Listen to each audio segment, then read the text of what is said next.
Embaixadores de Sião, nos dias 13 e 14 de junho, na Igreja Congregacional do Calvário, em Campina Grande, pela ocasião do jubilamento do pastor João Bosco e 50 anos de Embaixadores de Sião na estrada.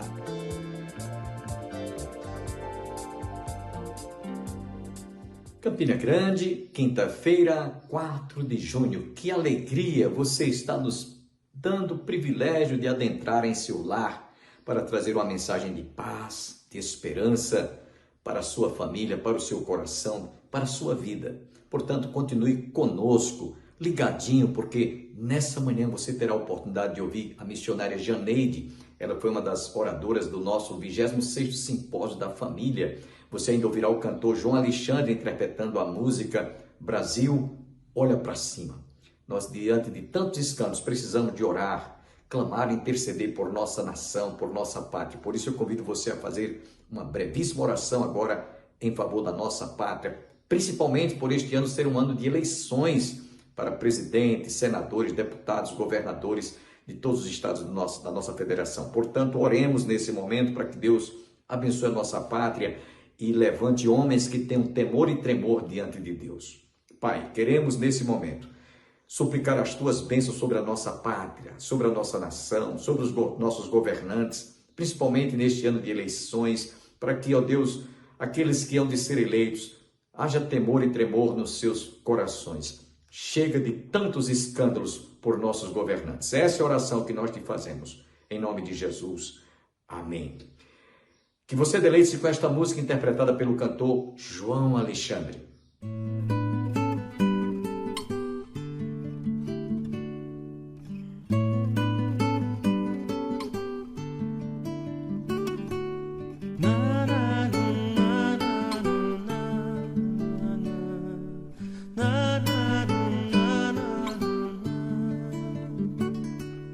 Como será o futuro do nosso país?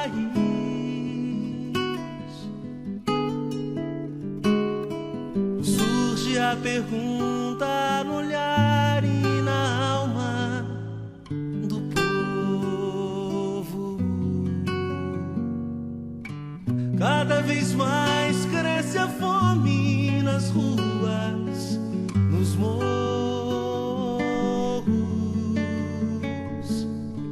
Cada vez menos dinheiro para sobreviver.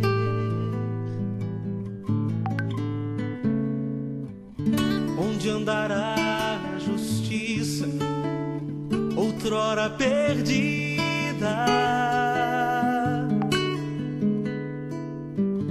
Some a resposta na voz e na vez de quem manda.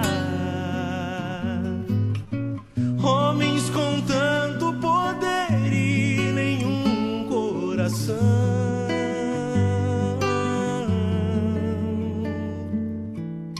Gente que compra e que vende a moral da nação. Brasil, olha pra cima. Existe uma chance de ser novamente feliz, feliz. Brasil, há uma esperança. Volta teus olhos pra Deus, justo juiz. Brasil, olha pra cima. Existe uma chance de ser novamente feliz.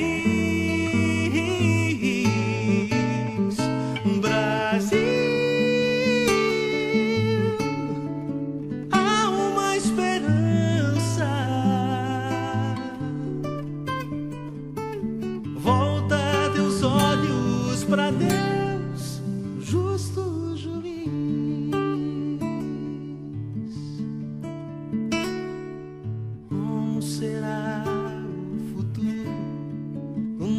nosso país.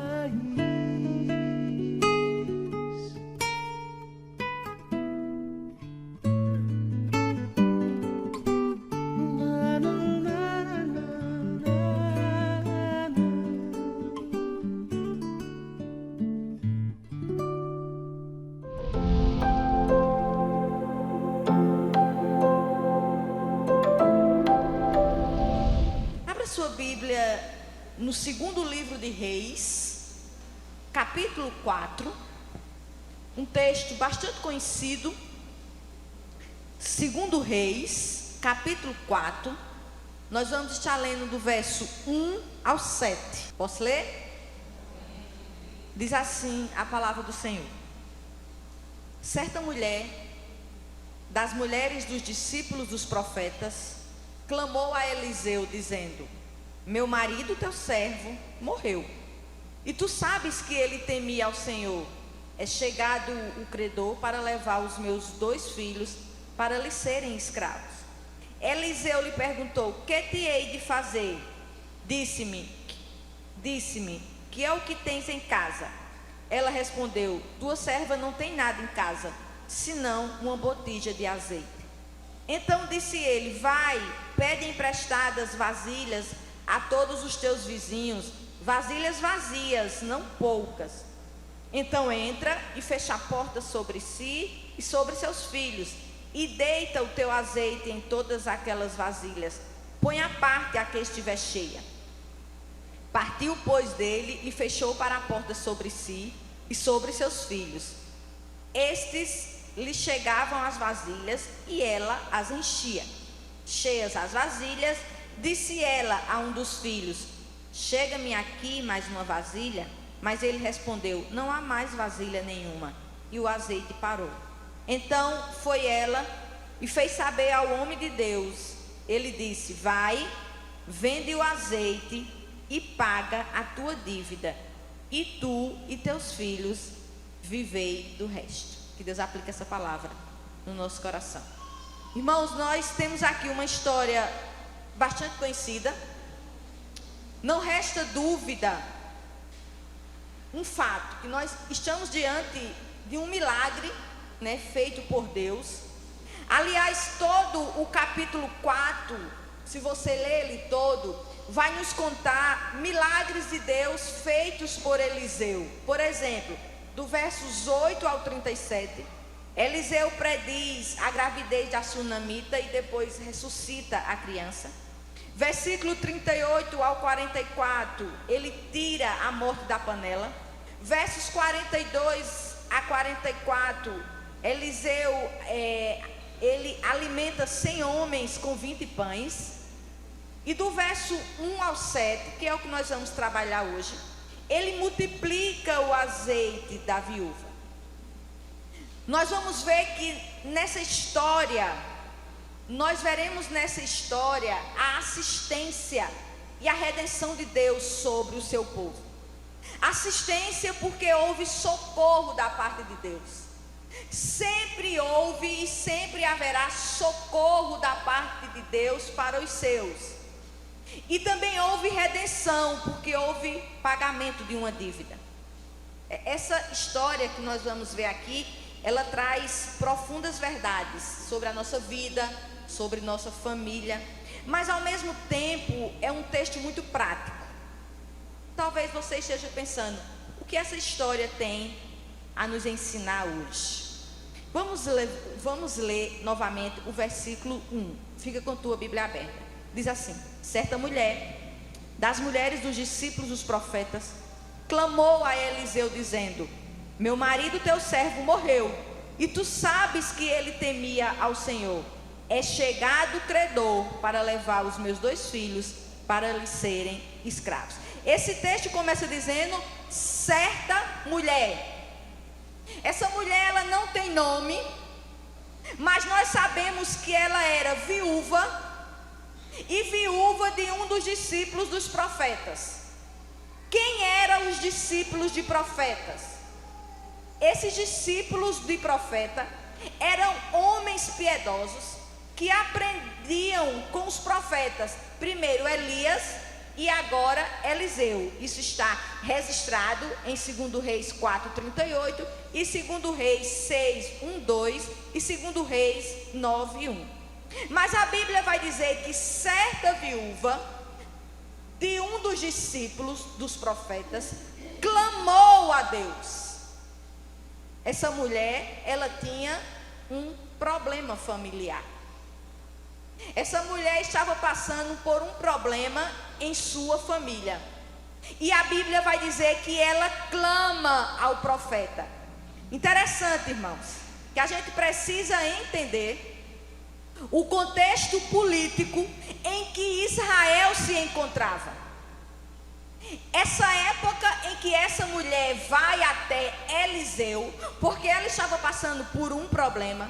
Israel vivia no período do reinado de Jorão, 852 a.C. Quem era Jorão? Isso vai nos dar uma leitura da situação política. Segundo Reis 3 vai nos dizer que Jorão, filho de Acabe, fez o que era mal perante o Senhor. E a Bíblia toda nos relata que quando o rei era mau, as pessoas eram más. Quando o rei era idólatra, a nação se tornava idólatra. Aí a Bíblia nos diz que Jorão era filho de Acabe. Acabe era terrível. Acabe era o marido de Jezabel, que era devota dos profetas de Baal. Então imagina a condição espiritual que se encontrava Israel. O povo estava em apostasia. O povo estava adorando a falsos deuses. O povo estava se consultando com falsos sacerdotes. Mas é nesse período que essa mulher procura um homem de Deus. Nós não temos desculpas de procurarmos Deus, mesmo numa época tão difícil em que nós vivemos. Nós vivemos numa época de relatividade, de que os valores de Deus estão sendo esquecidos, estão sendo zombados. Família já não é mais homem e mulher. Família é onde existe amor. Essa é a época em que nós vivemos, em que as mulheres se dizem mães de pet. Cachorro virou irmão, cachorro virou filho, gato virou filho. Então nós estamos vivendo essa época, mas não é desculpa de nós procurarmos o certo, porque essa mulher vivia um período de apostasia, mas mesmo assim ela procura um homem de Deus, porque ela reconhecia o ministério de Eliseu. E eu agora te pergunto, o que fazemos quando temos problemas? Quem procuramos? Quem você procura quando tem crise no casamento? Quem você procura quando o filho não obedece? Quem você procura quando a crise financeira chega? Infelizmente hoje a palavra de Deus deixou de ser a nossa primeira fonte para solucionar os nossos problemas. A oração não tem mais a importância que deveria ter, irmãos. O seu filho de 4 anos que você não deu limite, rebelde, aí você diz, vou levar para o psicólogo. O menino com 4 anos fazendo sessão de terapia. Eu tenho uma conhecida que ela é neuropedagoga e ela se especializou em crianças autistas. E ela disse, Janeide, eu hoje ganho dinheiro para fazer o que as mães deveriam fazer. O que é? Ensinar o menino a soprar uma vela, a subir no escorrego, a pular corda. Coisa que era para a mãe fazer, que a minha mãe fazia. E se a gente não fizesse, era pé no lombo. Nunca fui para psicólogo, não sou frustrada.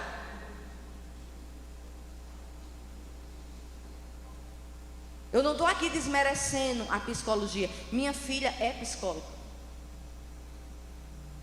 Eu estou dizendo que tem coisas nas nossas famílias que oração resolve, que dependência do Senhor resolve.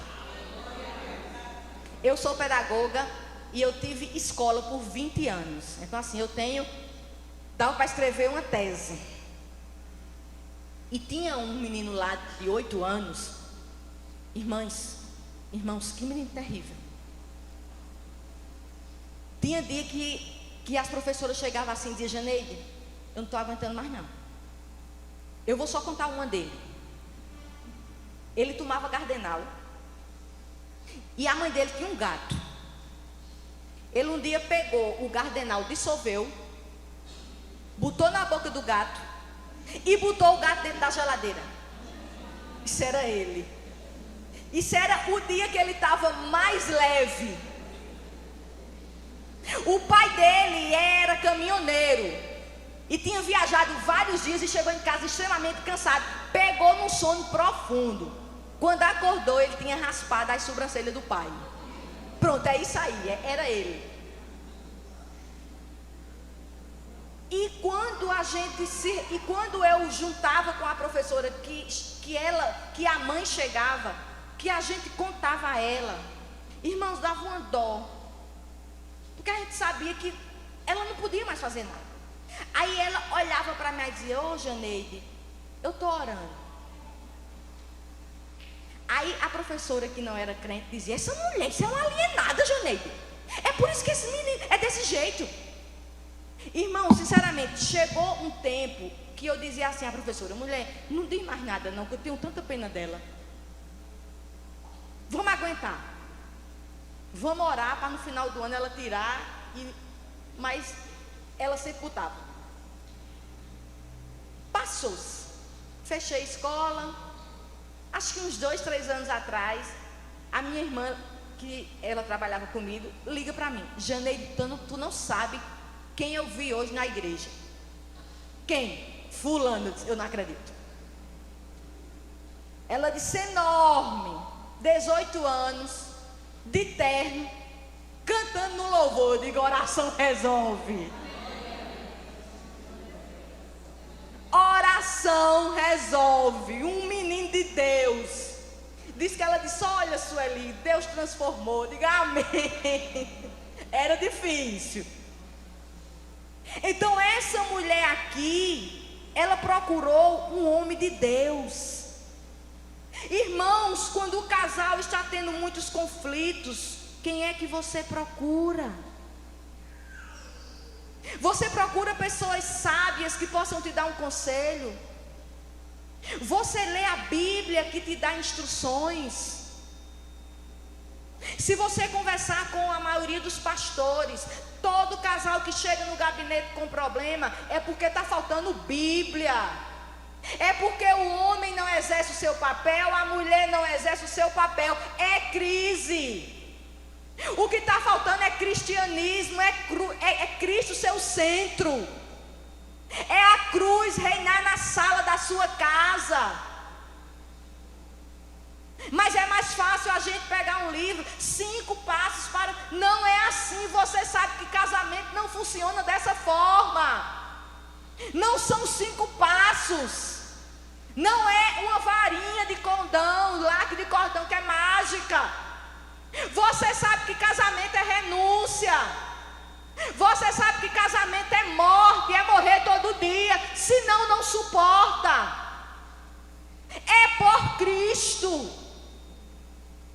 Sujeitai-vos a Deus para assim sujeitar ao outro.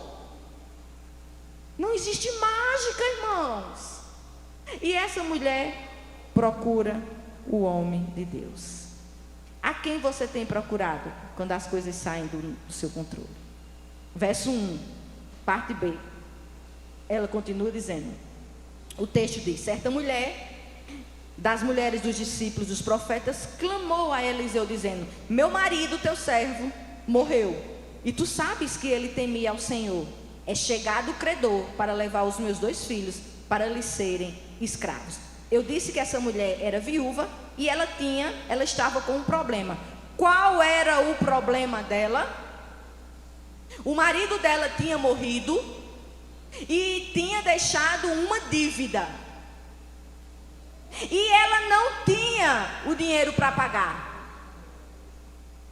E agora o credor estava batendo na porta dela, dizendo que se ela não pagasse, ia levar os 2 filhos dela para ser escravo dele. Mas antes disso ela diz o quê? O meu marido temia ao Senhor. Vamos entender aqui. Primeiro, ser discípulo de Deus aqui nessa época não era fácil. Houve uma perseguição muito grande por parte de Acabe e Jezabel. Lembra?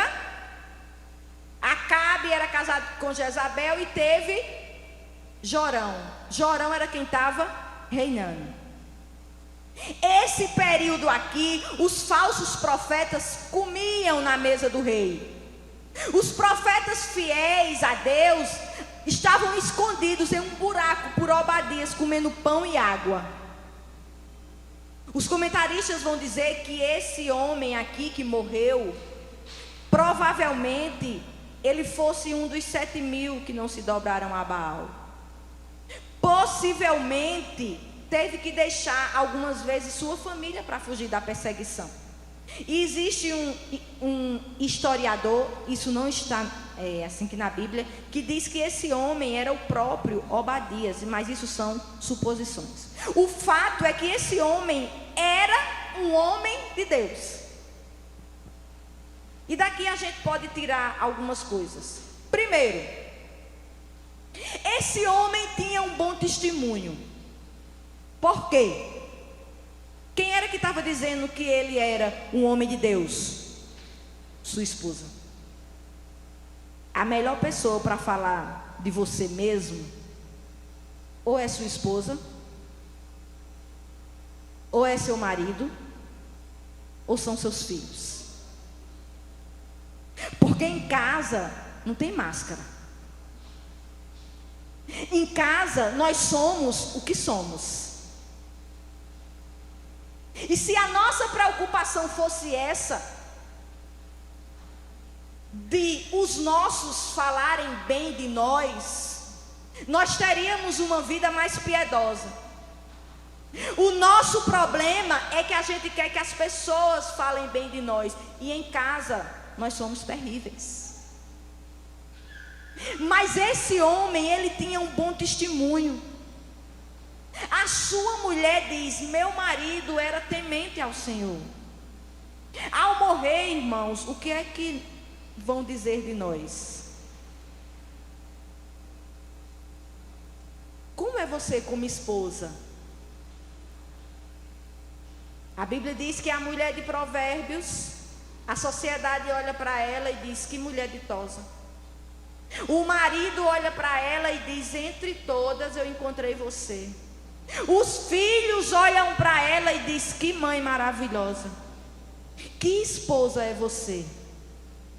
O que adianta você ser conhecida profissionalmente? Você ser uma mulher maravilhosa no trabalho e péssima esposa? Não é uma boa mãe. O que seus filhos falam de você?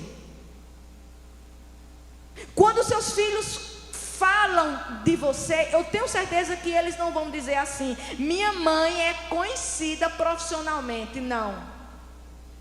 Eles vão dizer: minha mãe é uma mãe maravilhosa. Como é você como esposo? O que é que sua esposa, ela poderia falar de você? Seus filhos. Você como filho, o que seus pais falariam de você? Você é um filho obediente, que honra o seu pai e a sua mãe? Esse homem tinha bom testemunho de sua esposa. Esse homem, ele tinha, mesmo ele tendo bom testemunho, ele tinha problemas. Porque família crente, irmãos, passa por problemas. Não caia nesse discurso triunfalista de que crente é blindado. Você já sabe de onde vem esse discurso, né? Minha casa é blindada. Eu era mendiga. Eu morava debaixo da ponte. Hoje eu tenho 3 carros na garagem. Deus organizou meu casamento. Eu sou a... Você já sabe. Crente passa problema. Nós temos problemas. Não é porque nós somos pessoas tementes a Deus que não temos problemas. E algumas vezes os problemas vêm porque nós relaxamos. Casal que não ora junto. Qual foi a última vez que você orou junto com sua esposa? Casal que não lê a Bíblia junto. Casal que não tem respeito um pelo outro. Que não sai junto para se divertir. Casal que não rega o seu casamento.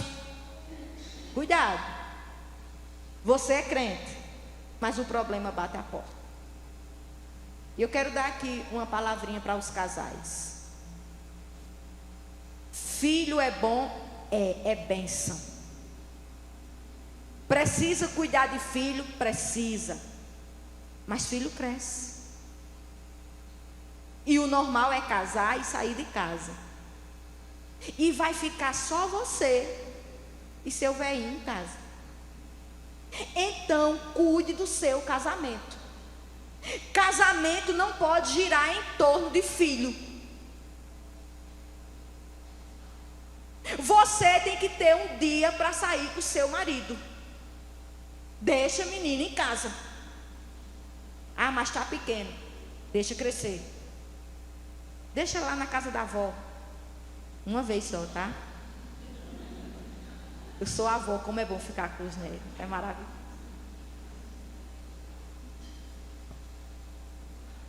Você precisa entender que vida a dois precisa ser regada. Não ora junto, não lê Bíblia.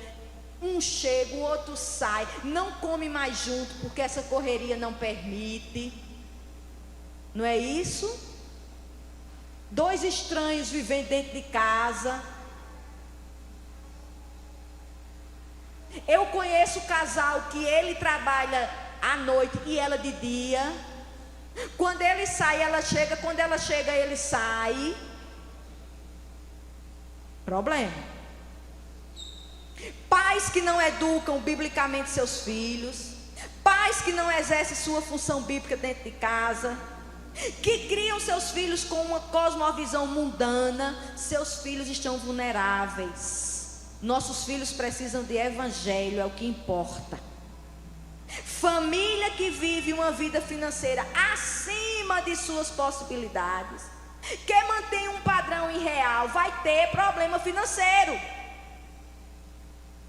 Família cristã tem problema. Ela passa por luto, que são perdas irreparáveis. Ela sofre por doenças. Ela sofre por consequências de um desemprego. Sofre por uma família que não existe mais amor, que não existe mais respeito. Mas eu quero lhe dizer algo esta noite. Somos agraciadas por Deus nas universidades. Deus cria meios para nos sustentar diante das lutas. E essa mulher vai dizer: olha, os meus filhos seriam levados escravos. Irmãos, vamos pensar a situação dessa viúva. Não existia pensão. O contexto da cultura judaica era o seguinte: ficou viúva,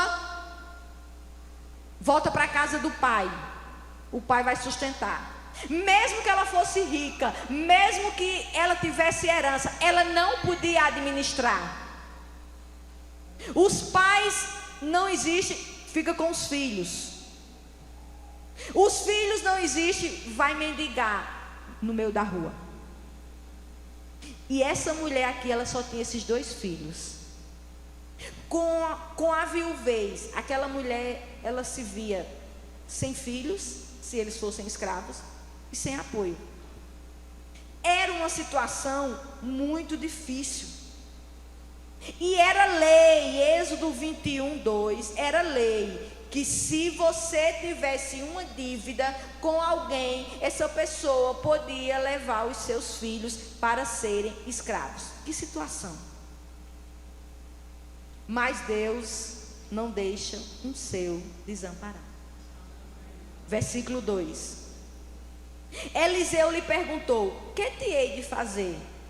Dize-me que é o que tens em casa. Ela respondeu: tua serva não tem nada em casa, senão uma botija de azeite. Irmãos, algumas vezes Deus nos ensina a fazer o melhor com o que nós temos. Amanhã você terá a oportunidade de ouvir a conclusão desta palavra ministrada pela missionária Janeide. Tenham todos um dia abençoado e até amanhã, se Deus assim nos permitir.